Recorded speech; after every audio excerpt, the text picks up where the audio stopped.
नमस्कार, मैं हूं श्वेता सिंह और आप देख रहे हैं खबरदार। आज देश की राजनीति के लिए बहुत बड़ा दिन है। ममता बनर्जी ने सबको हैरान कर दिया।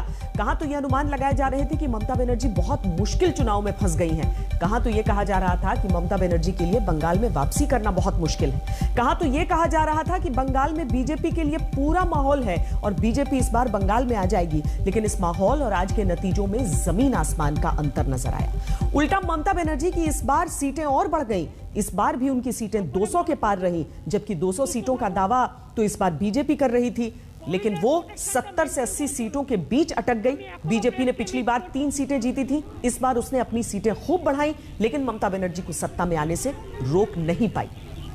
इसे दीदी की बड़ी जीत और बीजेपी की बड़ी हार इसीलिए कहा जाएगा क्योंकि 2019 के लोकसभा चुनाव से तुलना करें तो बीजेपी को तब 121 असेंबली सेगमेंट्स पर बढ़त मिली थी और करीब 41% वोट मिले थे, और टीएमसी को 164 सीटों पर बढ़त मिली थी और उसका वोट शेयर करीब 44% था। लेकिन 2 साल के अंदर ही इस चुनाव में बीजेपी सिर्फ 75 सीटें जीत पाई। उसका वोट शेयर भी 41 से घटकर 38% हो गया, जबकि ममता बनर्जी का वोट शेयर 48% पर पहुंच गया और 216 सीटें टीएमसी ने जीती हैं। यानी टीएमसी और बीजेपी के बीच करीब 10% वोट का अंतर रहा और करीब 141 सीटों का अंतर रहा। इतना बड़ा अंतर इसके बावजूद रहा कि बीजेपी ने अपनी पूरी ताकत लगा दी थी। ममता बनर्जी को चारों तरफ से घेर लिया था। ममता बनर्जी की पार्टी के बड़े से बड़े और छोटे से छोटे नेता को तोड़ लिया था और पूरा चुनावी माहौल ऐसा बना लिया था कि जैसे अब बीजेपी को बंगाल जीतने से कोई रोक ही नहीं सकता। लेकिन ऐसा क्या हुआ कि बंगाल में दीदी के सामने ताकतवर बीजेपी की एक नहीं चली? ऐसा क्या हुआ कि बंगाल में दीदी को हर तरफ से घेरने वाली बीजेपी पूरा जोर लगाकर भी टस से मस नहीं कर पाई? ऐसा क्या हुआ कि बंगाल के खेल में दीदी ही सबसे बड़ी खिलाड़ी निकली? ऐसा क्या हुआ कि एक पैर से दीदी ने बंगाल के खेल को जीत लिया?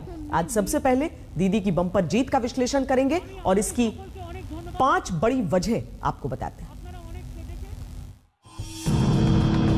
दीदी की बंपर जीत की वजह नंबर 1, खतरों के खिलाड़ी। ममता बनर्जी को खतरों का खिलाड़ी ही कहेंगे क्योंकि नंदीग्राम का नतीजा ही बताता है कि किस तरह से वहां कांटे की टक्कर थी।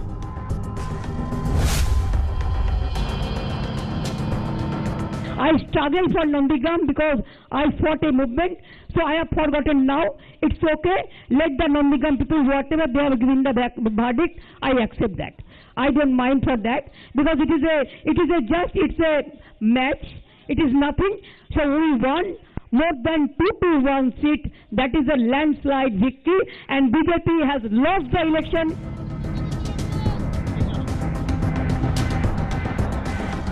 अब सोचिए ममता बनर्जी के लिए कितना बड़ा सियासी रिस्क था नंदीग्राम से चुनाव लड़ना, वो भी तब जब वो आज तक कभी कोई विधानसभा चुनाव नहीं हारी। लेकिन जब सवाल राजनीतिक अस्तित्व पर बन जाए, जब सवाल राजनीति की सबसे बड़ी लड़ाई का बन जाए, तो ऐसा खतरा लेने से ममता बनर्जी हिचकी नहीं। ये जानते हुए भी कि यह शुभेंदु अधिकारी का गढ़ है और शुभेंदु के साथ बीजेपी की पूरी ताकत भी है, ये जानते हुए भी कि नंदीग्राम के समीकरण उनके पक्ष में नहीं है, फिर भी सेफ सीट को छोड़कर ममता नंदीग्राम गई। ममता बनर्जी के जगह अगर तृणमूल कांग्रेस के कोई second rank, third rank leader को ममता बनर्जी आज कैंडिडेट कर देते शुभेंदु के चैलेंज के बाद, तो वो जो पॉलिटिक्स में जिसको हम ब्रिंकमैनशिप कहते हैं, वो कभी कभी उसमें रिस्क फैक्टर रहता है, लेकिन वो लेना जरूरी होता है। शुभेंदु ने भी लिया है। तो अगर उस समय ममता बनर्जी ये डिसीजन नहीं लेते और कोई सेकंड रैंक लीडर को नॉमिनेट कर देते तो वो चुनाव हार जाते। एक तरफ नंदीग्राम का दांव था और दूसरी तरफ पूरा बंगाल था। नंदीग्राम से चुनाव लड़कर दीदी ने पूरे बंगाल के सामने जो संदेश दिया, वो संदेश था कि सामने कोई कितना भी ताकतवर हो, सरेंडर नहीं करना है, गढ़ में जाकर लड़ना है। दीदी की बंपर जीत की वजह नंबर 2, आक्रामक राजनीति का आक्रामक जवाब। ममता बनर्जी को तो पहले से ही आक्रामक राजनीति के लिए जाना जाता है, लेकिन बंगाल में बीजेपी जिस तरह से दीदी पर आक्रामक थी, उसकी काट के लिए ममता बनर्जी ने अपने तेवर और तीखे कर दिए। बीजेपी के एक एक हमले का उसी अंदाज में तीखे से तीखा जवाब दिया।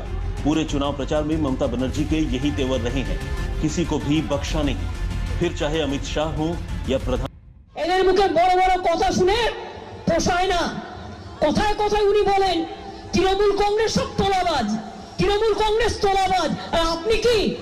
আপনি তো সবচেয়ে বড় দাঙ্গাবাজ, ধান্দাবাজ, তোলাবাজ। তোলা তো তাকে বলে যে 5 টাকা 10 টাকা তোলে, তাকে বলে তোলাবাজ।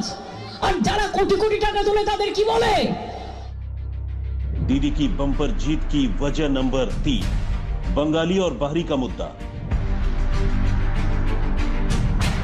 बंगाल में बीजेपी के खिलाफ ममता बनर्जी ने सबसे बड़ा जो मुद्दा बनाया वो मुद्दा था बंगाली और बाहरी का मुद्दा। बीजेपी इसकी काट के लिए बंगाल के महापुरुषों के नाम लेती थी, लेकिन ममता बनर्जी के सामने ये काम नहीं आया।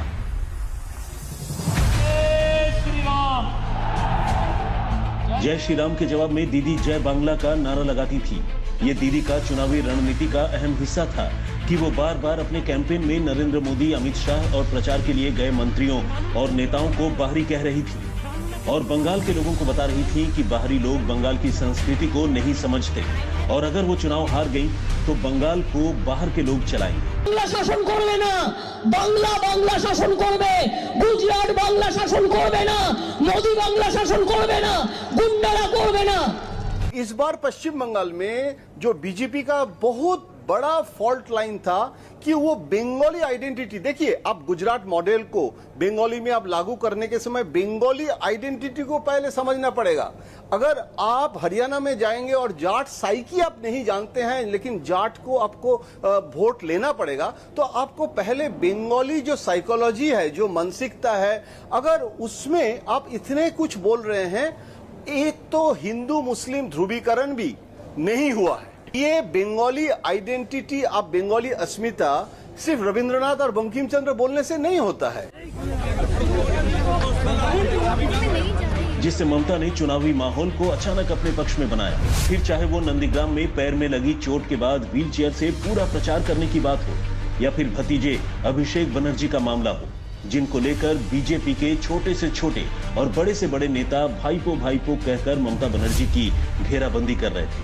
इसमें कोयला तस्करी मामले में अभिषेक बनर्जी के परिवार तक सीबीआई पहुंच गई थी, लेकिन ममता बनर्जी भी भतीजे के परिवार के साथ डटकर खड़ी रही। इससे ममता बनर्जी ने सीधा संदेश ये दिया कि उनसे बदला लिया जा रहा है, राजनीति की वजह से निजी हमले किए जा रहे हैं और चुनाव की वजह से एक महिला की घेराबंदी हो रही है। यानी ममता बनर्जी ने खुद को पीड़ित की तरह दिखाया, कमजोर और ताकतवर की लड़ाई दिखाई। पीड़ित और कमजोर का साथ सब देते हैं, यही ममता ने बाजी मार ली। दीदी, ओ दीदी,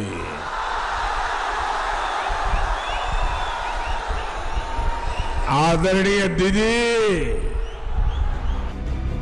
इसमें भी जिस अंदाज में प्रधानमंत्री अपनी रैलियों में ममता बनर्जी को दीदी और दीदी कहकर बुला रहे थे, उसे भी ममता बनर्जी की टीम ये बताने में सफल रही कि यह तरीका सही नहीं है, एक महिला को अपमानित किया जा रहा है।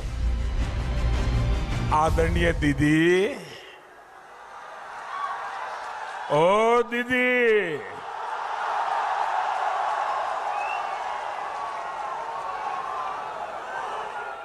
अरे दीदी, हम तो मामूली इंसान हैं।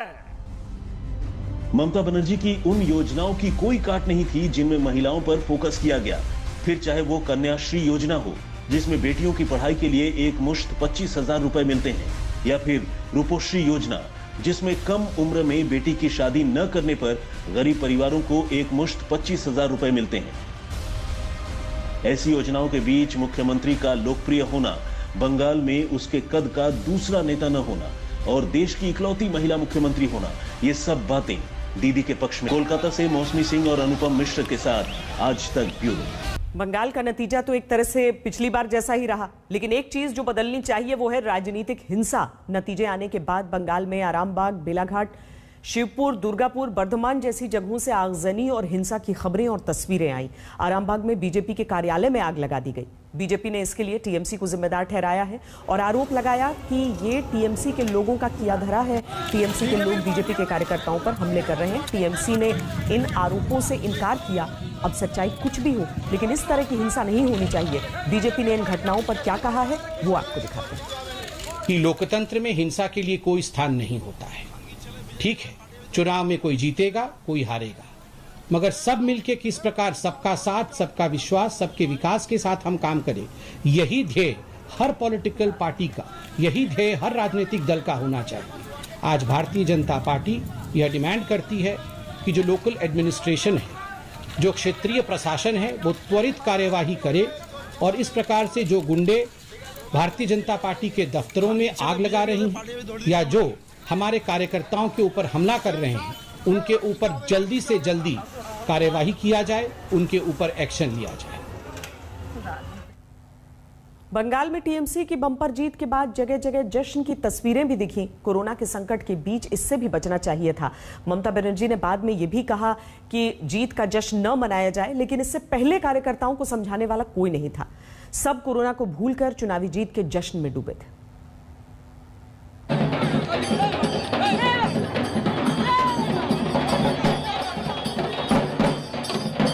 इधर रुझानों में टीएमसी को बढ़त मिलती दिखी, उधर सड़कों पर टीएमसी के कार्यकर्ता उतर आए।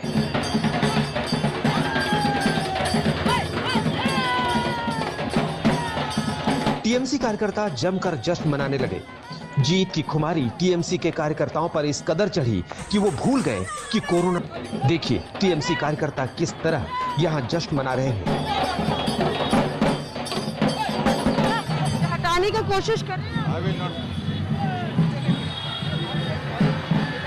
पुलिस जाहिर तौर पे सूबे की जो मुख्यमंत्री हैं अभी सत्ता पे दोबारा काबिज होने वाली है और उनके लिए भी ये तस्वीरें बहुत जो है चिंता का विषय होनी चाहिए, सियासतदानों के लिए भी, क्योंकि तृणमूल कांग्रेस ने पहले भी कहा था कि चुनाव आयोग की गाइडलाइंस का पालन होगा, पर उसकी धज्जियां उड़ती हुई यहाँ पे दिख रही है। एक तरफ आपने पश्चिम बंगाल में कोलकाता में लॉकडाउन किया है, दूसरी तरफ आपकी ही पार्टी के कार्यकर्ता इस तरह से गाजे बाजे के साथ मास्क क्यों नहीं पहने हुए?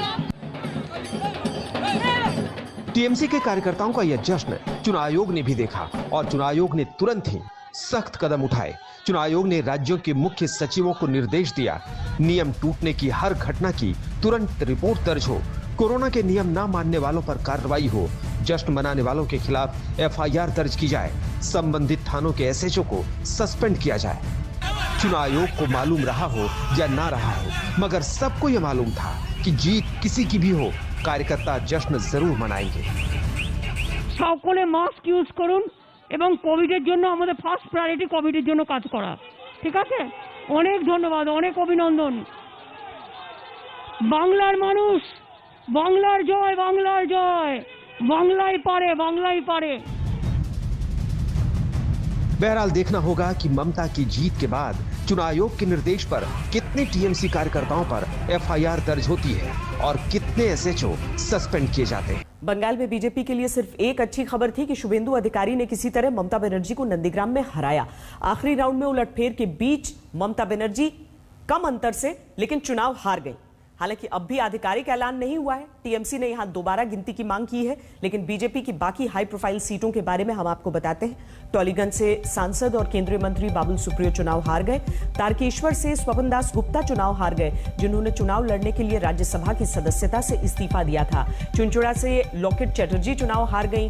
हावड़ा से राहुल सिन्हा चुनाव हार गए। डोमजुर से राजीव बनर्जी चुनाव हार गए, जो ममता सरकार में पूर्व मंत्री थे और चुनाव के बीच टीएमसी से बीजेपी में आ गए थे। सिंगूर में रविंद्रनाथ भट्टाचार्य चुनाव हार गए, ये भी टीएमसी से बीजेपी में आए थे। सीतालकुची में बीजेपी चुनाव जीत गई, जहां वोटिंग के दिन फायरिंग में 4 लोगों की जान चली गई थी। मुकुल रॉय कृष्णनगर उत्तर से चुनाव जीत गए, लेकिन उनके बेटे चुनाव हार गए। चंडीताला से बीजेपी के कैंडिडेट और एक्टर यश दास गुप्ता चुनाव हार गए। कुल मिलाकर ममता बनर्जी की लहर में बीजेपी के वो दिग्गज ढेर हो गए, जिनके सहारे बीजेपी ने ममता बनर्जी को इस चुनाव में हराने का सपना देखा था। ओ दीदी, बंगाल में हो गया দেখা হবে, যেটা হবে, যেটা হবে, তৃণমূল জিতবে, তৃণমূল জিতবে। अद्भुत और अकल्पनीय खेला। बंगाल में दीदी ने मार दी हैट्रिक। बंगाल के हर मुख से एक ही आवाज आ रही है, 2 मई दीदी जत्थे। देखिए दीदी पूछ रही है, जो कहते थे कि 2 मई दीदी गई, उनके दावों की धज्जियां उड़ गई। ममता बनर्जी की आंधी ऐसी चली जिसमें बड़े बड़े महारथियों के तंबू उखड़ गए। দুটো স্লোগান খুব কাজে লেগেছে, আমার ছোট ছোট ভাই বোনেরাও দিয়েছেন, খেলা হবে আর জয় বাংলা। তাদের সকলকে আমি সত্যিই খেলা হয়েছে এবং খেলা শেষে আমরা জিতেছি। राजनीति के चौसर पर चतुर चालें चलने वाली बीजेपी की सारी चालें नाकाम हो गईं। दागियों और बागियों के सहारे बीजेपी ने ममता बनर्जी के खिलाफ जो व्यूह रचना की थी, ममता बनर्जी के विजयी रथ ने उस चक्रव्यूह के 7 द्वारों को तोड़ कर नेस्तनाबूद कर दिया। ताकि रथ को रोकने के लिए असदुद्दीन ओवैसी और पीरजादा की जुगलबंदी भी औंधे मुंह गिर गई। की आंधी कुछ ऐसी चली जिसमें न सिर्फ बीजेपी के महारथियों के पांव उखड़ गए, बल्कि जिन्होंने फायदे की चाहत में ममता को छोड़ बीजेपी का दामन पकड़ा था, उनकी खाट खड़ी हो गई। टीएमसी से बीजेपी में गए रविंद्रनाथ भट्टाचार्य सिंगूर में टीएमसी प्रत्याशी के सामने हार गए। बीजेपी सांसद बाबुल सुप्रियो को टॉलीगंज सीट पर ममता के सिपहसालार अरूप विश्वास ने धूल चटा दी। टीएमसी से बीजेपी में आई वैशाली डालमिया भी टीएमसी प्रत्याशी से मात खा गई। बीजेपी सांसद लॉकेट चटर्जी को चुनचुरा सीट पर टीएमसी प्रत्याशी ने घेर लिया। पूर्व राज्यसभा सांसद स्वपन दास गुप्ता तारकेश्वर सीट पर मात खा गए। दीदी, ओ दीदी। पश्चिम बंगाल में ममता बनर्जी के दुर्ग को ढहाने की कोशिशों में बीजेपी ने अपनी पूरी सेना उतार दी थी। प्रधानमंत्री नरेंद्र मोदी ने खुद बंगाल में ममता बनर्जी के खिलाफ बेहद आक्रामक चुनाव प्रचार किया। आदरणीय दीदी, जब आपकी स्कूटी भवानीपुर जाने के बाद बदल नंदीग्राम की तरफ मुड़ गई,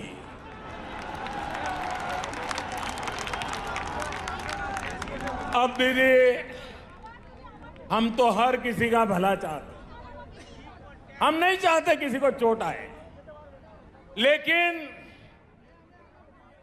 जब स्कूटी ने नंदीग्राम में गिरना तय किया है तो हम क्या करें। सोनार बांग्ला का शंखनाद होता हुआ हर कोई यहां सुन रहा है। बंगाल के हर मुख से एक ही आवाज आ रही है, 2 मई दीदी जत्थे। जवाब में दीदी ने बस यही कहा, खेला हो गए। बीजेपी के चाइना, बीजेपी के सिंडिकेट चाइना। बीजेपी ने बंगाल में अपनी पूरी ताकत झोंक दी थी। प्रधानमंत्री नरेंद्र मोदी, अमित शाह, जेपी नड्डा, योगी आदित्यनाथ समेत तमाम दिग्गजों को चुनाव प्रचार में उतार दिया गया था। बीजेपी ने टीएमसी के तमाम कद्दावर नेताओं को भी अपने पक्ष में कर दिया था। बंगाल में स्टार वार भी हुआ। इसी क्रम में अभिनेता मिथुन चक्रवर्ती भी बीजेपी के पाले में आ गए थे। আমি জল ঢোড়াও নই, বেলে বোড়াও নই, আমি একটা কোবরা গোখরো। আমি জল ঢোড়াও নই, বেলে বোড়াও নই, আমি জাত গোখরো। এক ছবলে ছবি, আর সেটাই আমি। আমার নাম মিঠুন চক্রবর্তী, আমি যা বলি তা করে দেখ। ममता बनर्जी अपने प्लास्टर चढ़े पैर के सहारे व्हील चेयर पर अकेले मोर्चा संभाले हुए थी। अपने तरफ इल्जामों की आक्रामक झड़ी का वो बेहद आक्रामक अंदाज में जवाब भी दे रही थी। खेला तो হবেই রে, খেলা তো হবেই, এবং এই খেলা থেকেই বিজেপিকে ঠিক করতে হবে আগামী দিন দেশে থাকবে কি থাকবে না। বাংলায় একটা খেলায় যদি ওদের হারিয়ে দেন, জানবেন এই দেশ থেকে বিজেপি বিদায় নেবে। बीजेपी अपनी जीत के दावे कर रही थी, लेकिन ममता मुतमईन थी कि जीत उन्हीं की होगी। पश्चिम बंगाल में ममता बनर्जी और उनकी पार्टी की ये जीत बहुत कुछ कहती है। ये सिर्फ विधानसभा चुनावों में दीदी की जीत नहीं है, विपक्ष इसमें 2024 का ट्रेलर भी देख रहा है। मौसमी सिंह के साथ अनुपम मिश्र, कोलकाता, आज तक। आज भले ही टीएमसी के लिए बड़ा दिन है, लेकिन ये नहीं भूलना चाहिए कि कोरोना का संकट बंगाल में भी बढ़ चुका है। लेकिन बात आज के चुनावी नतीजे की और बंगाल में बीजेपी की बड़ी हार की। दीदी के सामने बीजेपी बंगाल में क्यों ढेर हो गई, बीजेपी की हार में सीधे तौर पर बड़ी वजह क्या है? पहली बड़ी वजह यह है कि बीजेपी के पास बंगाल में मुख्यमंत्री पद का कोई चेहरा नहीं था। स्थानीय नेतृत्व में दिलीप घोष जैसे कुछ नाम थे, लेकिन ममता बनर्जी के सामने विकल्प के तौर पर बीजेपी किसी को भी पेश करने में हिचकिचा गई। दूसरी तरफ टीएमसी के पास ममता बनर्जी जैसा चेहरा था जिस पर बंगाल भरोसा कर सकता था। यह भी बड़ी बात थी कि टीएमसी की भले ही आलोचना होती थी, लेकिन ममता बनर्जी ने अपनी लोकप्रियता बनाए रखी। दूसरी बड़ी वजह यह थी कि बीजेपी के लिए बंगाल में बाहरी का मुद्दा भारी पड़ा। ममता बनर्जी लगातार इस बात पर बीजेपी पर हमले कर रही थी कि वो बाहरी लोगों को बंगाल में लेकर आ रही है और अगर बीजेपी चुनाव जीत गई तो बंगाल को बाहरी लोग ही चलाएंगे। ममता बनर्जी अपनी इस प्रचार रणनीति में सफल रही। तीसरी बड़ी वजह यह थी कि सीपीएम और कांग्रेस का वोट बैंक एक तरह से ममता बनर्जी के साथ पूरी तरीके से चला गया। लेफ्ट गठबंधन का तो खाता भी नहीं खुल पाया। इससे ममता बनर्जी का वोट शेयर इतना बढ़ गया कि बीजेपी इससे मुकाबला नहीं कर सकती थी और इसीलिए बंगाल में जगह जगह बीजेपी की हार हुई। चौथी बड़ी वजह यह थी कि ध्रुवीकरण का दांव बीजेपी पर उल्टा पड़ा। बीजेपी को इससे हिंदू वोट एकजुट करने में कई जगहों पर मदद तो मिली, लेकिन बीजेपी के फायदे से ज्यादा टीएमसी का फायदा हुआ, क्योंकि एक तरफा मुस्लिम वोट ममता बनर्जी को मिले और हिंदू वोटों का ध्रुवीकरण उतना नहीं हुआ जितना बीजेपी चाहती थी। पांचवी बड़ी वजह यह थी कि ममता बनर्जी की जो वेलफेयर स्कीम्स, जो कैश स्कीम्स थी, उनके पक्ष में गई। बीजेपी के पास इनकी कोई काट नहीं थी। यह बात अलग है कि योजनाओं में कट मनी के आरोपों को लेकर बीजेपी ने ममता पर खूब हमले किए, लेकिन इसके बावजूद और इन योजनाओं से हुए फायदे की वजह से जनता ने दीदी पर ही भरोसा किया। बंगाल में ममता बनर्जी ने जीत से पूरा विपक्ष जो है वो गदगद है, जैसे उन्हें ऑक्सीजन मिल गई है।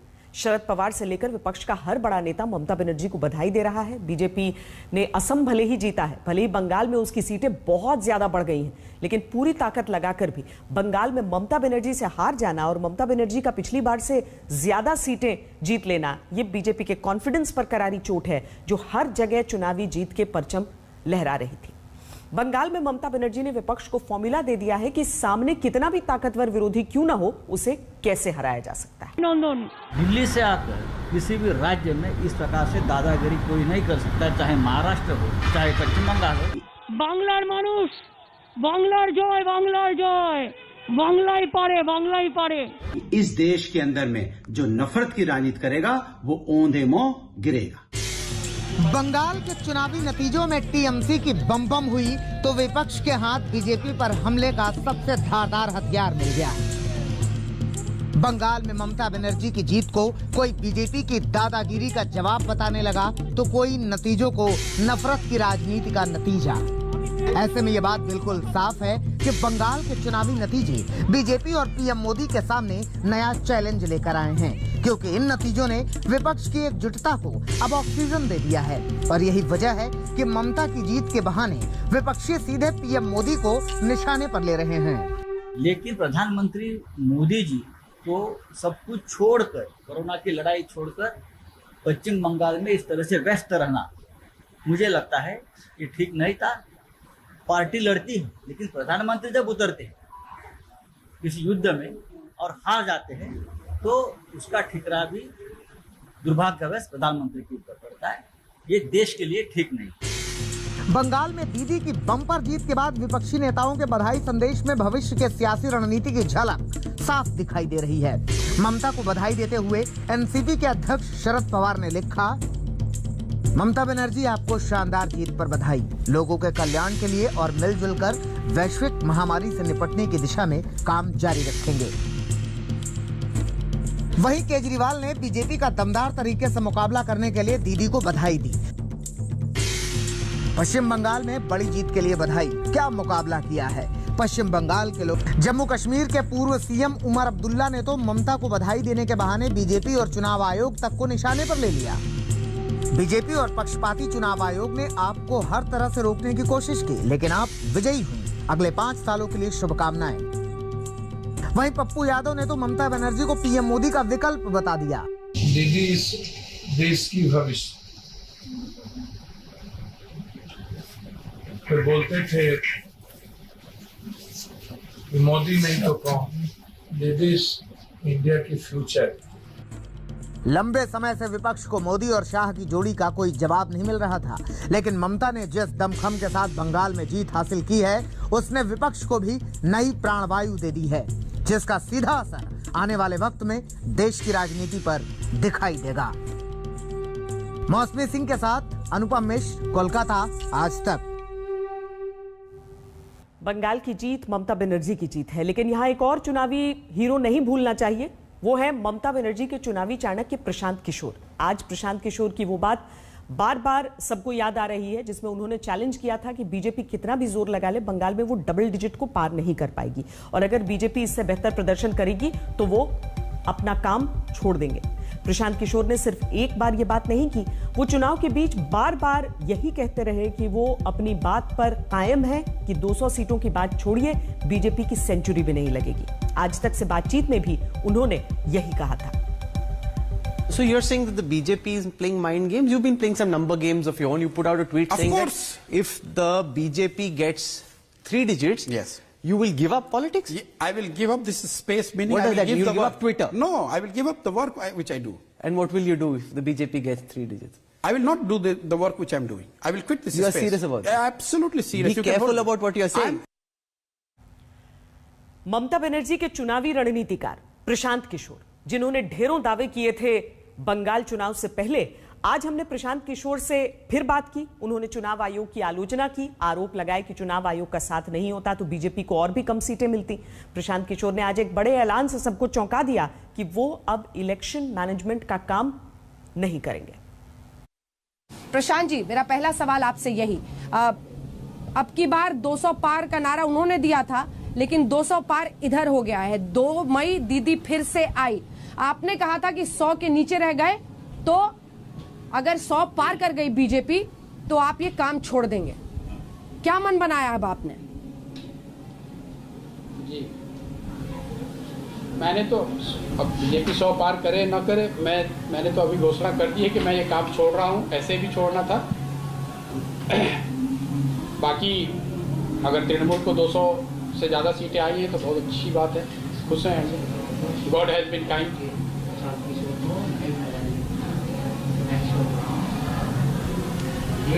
क्या ऐसी 3 बातें रही प्रशांत किशोर जो कि डिसाइसिव रही प्रशांत जी, जिनकी वजह से ममता बनर्जी प्रधानमंत्री नरेंद्र मोदी से लेकर गृह मंत्री अमित शाह से लेकर तमाम केंद्रीय मंत्री, वहां पर कैलाश विजयवर्गीय का 2 साल से डेरा डालना, सब कुछ को ध्वस्त करते हुए इतनी बड़ी जीत की तरफ बढ़ रही हैं। 3 बड़ी बातें आपकी नजर में, और आपने क्या क्या किया था ये भी जरा बता ही दीजिए।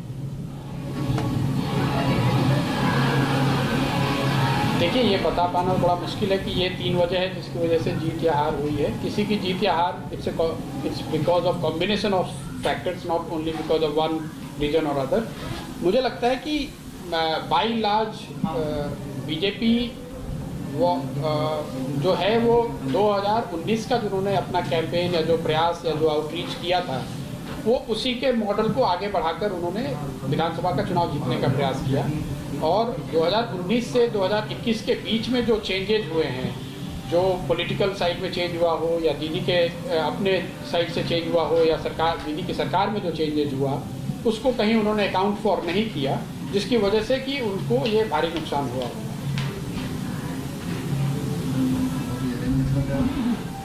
लेकिन प्रशांत जी, ये समझ नहीं आ रहा, क्योंकि आपने कहा कि मैंने पहले भी कहा था कि मैं छोड़ूंगा और अब जीत के बाद भी आप छोड़ रहे हैं, तो चित भी पट भी, मतलब पहले से ही छोड़ा हुआ था, तो बेवजह का उनको उलझा रहे थे आप?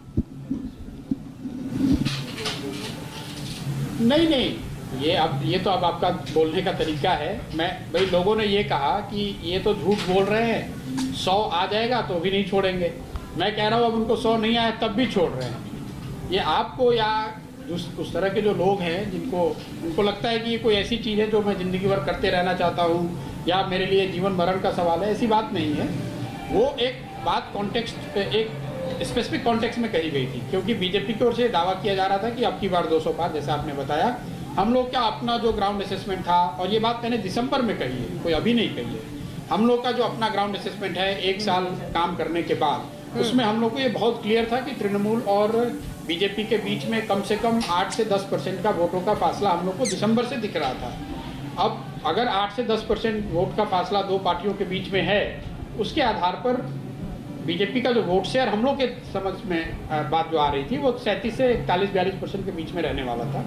और उसके 37-38% वोट शेयर के साथ जब आपने मेरे से बात की तो आपने बताया भी था, आपने कहा था कि अगर उनको 40% वोट आ रहा है तो 100 से नीचे कैसे रहेंगे। मैंने उस समय भी आपको बताया था कि 40% वोट लाकर भी बीजेपी 100 से ज़्यादा नहीं सीट जीत सकती है, क्योंकि ये बाइपोलर लड़ाई है। बंगाल में जीतने के लिए आपको 45% वोट चाहिए। इस समय की एक बड़ी खबर आपको बता देते हैं। शुभेंदु अधिकारी जिन्होंने नंदीग्राम में ममता बनर्जी को हराया है, उनकी गाड़ी पर हमला हुआ है। हल्दिया में हुआ है यह हमला, जमकर पथराव यहां पर हुआ है। नतीजों के बाद से हिंसा की कोई ना कोई खबर लगातार आ रही है। कोलकाता में हमने देखा कि भारतीय जनता पार्टी के दफ्तर में घुसने के प्रयास में थे टीएमसी के कार्यकर्ता, हालांकि वहां पर भीतर प्रवेश नहीं कर पाए, लेकिन उसके बाद अलग अलग जगहों से इस तरह की तस्वीरें और खबरें हमारे सामने आती रही, जहां पर तृणमूल कांग्रेस पर आरोप लगा कि भारतीय जनता पार्टी के दफ्तर में आगजनी की गई। और अब शुभेंदु अधिकारी जिन्होंने ममता बनर्जी को चुनावी शिकस्त दी है नंदीग्राम में, उनकी गाड़ी पर हमला हुआ है। हल्दिया के काउंटिंग सेंटर के बाहर खड़े हैं और यहाँ पर शुभेंदु अधिकारी बस कुछ ही वक्त पहले आए थे और तृणमूल के कार्यकर्ता जो यहाँ पर इकट्ठा है इस वक्त, उन लोगों ने उनको भगा दिया, उन्होंने उनसे बदसलूकी की, उनकी गाड़ी पर पत्थरबाजी हुई, जिसके बाद शुभेंदु अधिकारी जो सिर्फ कुछ वक्त के लिए अंदर गए थे वो यहाँ से अपनी गाड़ी में बैठकर निकल गए। आप देख सकते हैं कि यहाँ पर काफी फोर्स लगाई गई हुई है, यहाँ पर पुलिस आ रखी है, सेंट्रल फोर्सेस भी आए हुए हैं और आप देख सकते हैं कि ये कार्यकर्ता अभी भी यहाँ पर इकट्ठा है। ये हल्दिया का काउंटिंग सेंटर है जहाँ पर ये तस्वीरें इस वक्त आप देख सकते हैं, जहाँ की ये तस्वीरें इस वक्त की है। हम थोड़ा आगे जाने की कोशिश करेंगे। इस वक्त शुभेंदु अधिकारी ने बस कुछ ही वक्त पहले नंदीग्राम से अपनी जीत का ऐलान कर दिया था। उन्होंने कहा था कि 1736 वोटों से वो यहाँ से जीत चुके हैं, पर तृणमूल इसको मानने को तैयार नहीं है। उनका कहना है कि नंदीग्राम की सीट पर रिकाउंटिंग होनी चाहिए और ममता बनर्जी ही यहाँ से विजयी घोषित हो। आप देख सकते हैं कि किस तरह का हुड़कम मचा रहे यहाँ पे जो टीएमसी के सारे कार्यकर्ता हैं जो इकट्ठा है। मीडिया को भी कह रहे हैं कि अपने कैमरा बंद कीजिए और उनसे भी इस वक्त बदसलूकी कर रहे हैं। वो इस वक्त हल्दिया के इस काउंटिंग सेंटर में रास्ते पर चल रहे हैं और कुछ ही वक्त पहले शुभेंदु अधिकारी की गाड़ी अंदर गई थी काउंटिंग सेंटर के अंदर और अचानक से वो बाहर आए। बस कुछ ही मिनटों में हम उनके पीछे थे और कुछ ही मिनटों में वो गाड़ी बाहर आई। इन लोगों ने बदसलूकी की उनके साथ और उनके जो कारवा पे है उस पर पत्थरबाजी भी हुई। कैमरामैन खोखन के साथ पलमी साहब, हल्दिया, आज तक। बंगाल चुनाव में टीएमसी की जीत ने साबित किया कि ममता बनर्जी किसी भी चुनौती से सीधे टकराती हैं जिसका उनको चुनावी फायदा मिलता है। लेकिन जिस तरह ममता ने बंगाल में अपना सिक्का चलाया, 3 राज्यों केरल, तमिलनाडु और असम के चुनावी नतीजों को भी देखें तो वहां भी क्षत्रपों ने अपनी अपनी पार्टियों के लिए जीत तय की। केरल में पिनरई विजयन, तमिलनाडु में एमके स्टालिन, असम में सर्बानंद सोनोवाल और हिमंत बिस्व शर्मा की साझा ताकत ने उनके विरोधियों को कामयाब। अब की बार चुनाव में बंगाल को लेकर ममता बनर्जी बनाम नरेंद्र मोदी की जंग में भले केरल, तमिलनाडु और असम की वैसी चर्चा न हुई हो जितनी हो सकती थी, लेकिन इन तीनों राज्यों के भी अपने अपने चुनावी नायक हैं। सबसे पहले बात पिनरई विजयन की कर लेते हैं। केरल में पिनरई विजयन ने जीत की ऐसे स्क्रिप्ट लिखी कि सत्ता में रहने वाला गठबंधन 4 दशक बाद दोबारा जीत रहा है। केरल में लेफ्ट फ्रंट के 2016 जैसा अपना प्रदर्शन दोहरा रहा है। कोविड काल की चुनौतियों के बीच पी विजयन ने सत्ता विरोधी फैक्टर का असर नहीं पड़ने दिया। कांग्रेस के नेता राहुल गांधी ने केरल में ही अपना सबसे आक्रामक प्रचार किया था, लेकिन उत्तर में जनाधार खो रही कांग्रेस को दक्षिण में अपने दम पर केरल से संजीवनी मिलने की संभावनाएं खत्म हुई हैं। गौरतलब है कि इसी चुनाव में राहुल ने उत्तर से ज्यादा दक्षिण के वोटरों में मुद्दों की समझ होने का विवादास्पद बयान दे दिया था। This is an unexpected mandate by the people. We always respect the verdict of the people, and in this election also, we value that, we respect it, and we will examine the reasons why we lost the election. BJP भी Metro Man ई श्रीधरन को चुनाव मैदान में उतारने और high profile चुनाव प्रचारों के बावजूद एक बार फिर केरल में फ्लॉप रही। पी विजयन को केरल में ऐतिहासिक दूसरा टर्म मिलने के बाद लेफ्ट कोविड मैनेजमेंट का केरल मॉडल सामने रखने की कोशिश कर सकती है। कोविड के अलावा ओखी तूफान की चुनौती हो या लगातार 2 साल आई बाढ़ हो, पिनराई सरकार ये भरोसा देने में कामयाब रही कि वो चुनौतियों से जूझ सकती है। पेंशन योजना, free ration kit, life mission project के जरिए आवास जैसी योजनाओं का भी अच्छा असर पड़ा। It's a landslide victory for LDF, and it is an expression of confidence of the people behind the left democratic forces and the Chief Minister, Comrade Pinarayi Vijayan. So, the victory was expecting, but I think the mass support and the votes in favor of LDF is beyond our expectation. Kerala में left front सत्ता में लौटा, लेकिन तमिलनाडु में ई पलानीसामी दोबारा सत्ता में नहीं लौट सके। कई दशकों बाद ऐसा हुआ कि तमिलनाडु के चुनाव में करिश्मा करने वाले नेताओं की बात नहीं हो रही थी, लेकिन करुणानिधि के बेटे डीएमके प्रमुख एमके स्टालिन ने खुद के दम पर चुनाव जीतने का करिश्मा कर दिखाया। स्टालिन राजनीति में नए नहीं, उनकी राजनीति 13 वर्ष की उम्र से ही शुरू हो गई थी। डीएमके का मुखिया बनने से पहले स्टालिन पार्टी कोषाध्यक्ष से लेकर चेन्नई के मेयर और तमिलनाडु के उप मुख्यमंत्री का ओहदा हासिल कर चुके हैं, लेकिन पहली बार राज्य चुनावों में पिता करुणानिधि का साया नहीं था। स्टालिन 10 साल बाद डीएमके को तमिलनाडु में सत्ता में वापस ला रहे हैं, तो इसमें उनकी राजनीति की झलक मिलती है। सीटों के मुद्दे पर कांग्रेस से गठबंधन टूटने के कगार पर था, लेकिन स्टालिन ने गठबंधन बचा लिया। मेडिकल प्रवेश परीक्षा नीट को खत्म करने का कानून बनाने का वादा किया।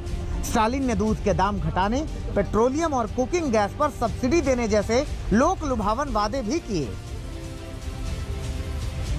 दक्षिण के बाद बात पूर्वोत्तर की कर लेते हैं, जहां असम के चुनाव में बीजेपी ने राज्य को अपने खाते में बरकरार रखा है। एलजेपी और यूपीपीएल का साथ हम सरकार बनाएंगे, ये स्पष्ट है, और सब जनता की जो आशीर्वाद सहयोग इसके वजह से हुआ है। सर्बानंद सोनोवाल असम के मुख्यमंत्री हैं, लेकिन राज्य की राजनीति में स्वास्थ्य मंत्री हेमंता बिस्वा शर्मा का भी कद कम नहीं है। देखा जाए तो वही पोल मैनेजर है। बीजेपी ने भी अगला मुख्यमंत्री कौन होगा, इस पर सस्पेंस बना के रखा है। काल परसों या आगामी 2-3 दिन में पार्लियामेंट्री बोर्ड ये जरूर घोषणा करेगा कि असम का नया मुख्यमंत्री कौन होगा, और वही नया मुख्यमंत्री असम को आगे ले जाने का काम करेगा। असम में सीएए कब लागू होगा, ये बड़ा मुद्दा था। बीजेपी भरोसा देने में कामयाब रही कि वो अपना वादा जरूर पूरा करेगी। असम सरकार, खासकर स्वास्थ्य मंत्री हेमंता बिस्वा शर्मा को कोविड मैनेजमेंट में मिली तारीफों का भी फायदा मिलता नजर आ रहा है। कांग्रेस और एआईयूडीएफ गठबंधन भी सर्बानंद और हेमंता की साझा रणनीति का काट नहीं ढूंढ सका। सर, जो राजनीतिक दल सत्ता में रहता है उसे किसी न किसी प्रकार भारी या कम मात्रा में एंटी इंक्यूबेंसी फैक्टर का सामना करना पड़ता है, लेकिन अब की बार 2021 में हम जब चुनाव के मैदान में उतरे हैं तो भारतीय जनता पार्टी प्रो इंक्यूबेंसी, ना कि एंटी इंक्यूबेंसी बल्कि प्रो इंक्यूबेंसी के बल पर चुनाव लड़ रही है, और ये एक असाधारण बात है। आमतौर पर ऐसा होता नहीं है, क्योंकि लोगों ने हमें काम करते देखा है, हम लोगों के बीच में रहे हैं। 5 राज्यों के चुनाव में कम से कम 4 राज्यों के नतीजों से साफ है कि स्थानीय स्तर पर सबसे बड़े नेता का करिश्मा चुनाव का जिताऊ फैक्टर है। आज तक ब्यूरो। ममता बनर्जी बंगाल में टीएमसी के अच्छे प्रदर्शन के बाद से उनके तमाम कार्यकर्ता इंतजार करते रहे कि ममता आएंगी और अपनी बातों को रखेंगी, लेकिन उन्होंने इंतजार किया नंदीग्राम के नतीजे का। संबोधित किया बहुत संक्षेप में, कोरोना की बात की, लेकिन इसके बाद आज तक से सुपर एक्सक्लूसिव उन्होंने बातचीत की है और जीत की वजह बताई। दीदी ये बताइए, लेकिन ये सब जानना चाहते हैं, क्या ममता बनर्जी 2024 में एक तरह से नरेंद्र मोदी जी को टक्कर देना चाहती है या नहीं? बंगाल का आदमी ने बता दिया कि हिंदुस्तान में अभी नरेंद्र मोदी जी से जाना है और नया कुछ आना है, कि अभी जो चल रहा है ठीक से नहीं चल रहा है। आज अगर कोविड हमारा देश में इतना नहीं होता, अगर ठीक टाइम में हम ठीक से काम करते, 6 महीना हम नेग्लेक्ट कर दिया और कितना आदमी का जान चला गया। आज देखो दिल्ली रो पड़ रहा है, आज मुंबई रो पड़ रहा है, आज बहुत सारे स्टेट रो पड़ रहा है। हमारा स्टेट में भी 5 लाख बाहर से आदमी लेकर और सीएपीएफ फोर्स 5 लाख से हमें बंगाल में गांव-गांव में जाके पूरा कोविड स्प्रेड कर दिया। और लोगों को कोई आरटीपीसीआर नहीं होता है, लेकिन हमारा काउंटिंग एजेंट को आरटीपीसीआर करने पड़ता है। ये क्यों डिस्क्रिमिनेशन? ये तो इलेक्शन कमीशन ने किया जानबूझ के। आप लगता है इलेक्शन कमीशन के बहुत गुस्सा है आपका इलेक्शन कमीशन की तरफ? हम चाहते हैं इलेक्टोरल रिफॉर्म्स, हमारा कोई गुस्सा नहीं है। I respect the chair, election commission, I respect every chair, but only my submission will be that we want, there is a need of the hour for the electoral reforms, and for that reason we have to go to Supreme Court bench and we have to set up a constitution bench. We have to appeal the Supreme Court. Please set up a constitution bench so that 3 nominated persons, they cannot be dictated by the central government whatever they want. And in Bengal also you'll be surprised to know, to retired police officers, they have conducted the election and they change each and everybody. Even my DG is also changed. What was the hardest part of this fight? Right. What was the hardest part of this fight? You have fought a very long battle. What was the biggest? सबसे बड़ी चुनौती क्या? What was your biggest fight? What was the most difficult thing? I addressed 51 days rally along with my leg choke, and I must tell my IT team and my young generation, they worked very hard. They worked very lovably, and the women voters, they gave me the inspiration totally. And also these 2 slogans, Khela Hobe and these 2, Joy Bangla, it gave me the inspiration for this battle. ये महिला voter आपके साथ इतना लगाव है, हर चुनाव में महिला वोटर आपको वोट देती है, ये महिलाओं के साथ लगाव क्या है कि ममता बनर्जी को हर चुनाव में महिलाओं का बड़ा अच्छा वोट मिलता है? गौरव का है ना, जो घर में काम करता है वो बाहर में सबसे अच्छा काम कर सकता है। इसी के लिए महिला, we are proud of our women voters and they gave us the vote. Even the new generation, the young generation, they all voted for us. Otherwise also to vote, get this 50% more than vote share is 50%. Did you कभी आपको लगा कि अब इस बार तो did you ever lose hope? कभी आपने आशा छोड़ दी थी कि बहुत मुश्किल होगा, कैसे जीतेंगे? पूरी बीजेपी की फौज थी, कभी ऐसा कभी डर था? मैंने कभी आशा नहीं छोड़ा था कि जब भी कोई मेरे को बात किया, I am from the grassroots level, you know, I can see the eyes of the people, I know the voting patterns and all this, so it was my totally absolute, I was confident that we will cross the double century, and this time we have got maximum. तो कभी कोई अब आपकी Yes, this time you've got, that's what I'm saying. You've got maximum seats. So, will you make any changes in your style? Will you change the way you do your politics? Because there were allegations against your party, corruption, cut money. I told you that I cannot change myself because I am a commoner and I am a street fighter. I want to continue that. But Didi, not too many commoners have won 3 elections in a row. 3 elections is a huge achievement, each time with a bigger majority. So clearly you have got to connect with the people of Bengal, as you said. I just want to understand though, that for Mamta Banerjee, in politics, you've had a very long struggle. Was it more difficult defeating the left or defeating Modi Shah? No, left, they have some ideology, Congress, they have some ideology. But Modi Shah, this ideology, this syndicate ideology is something different. You know, they are too much. They are too much. You cannot trust them. They cannot do anything and everything.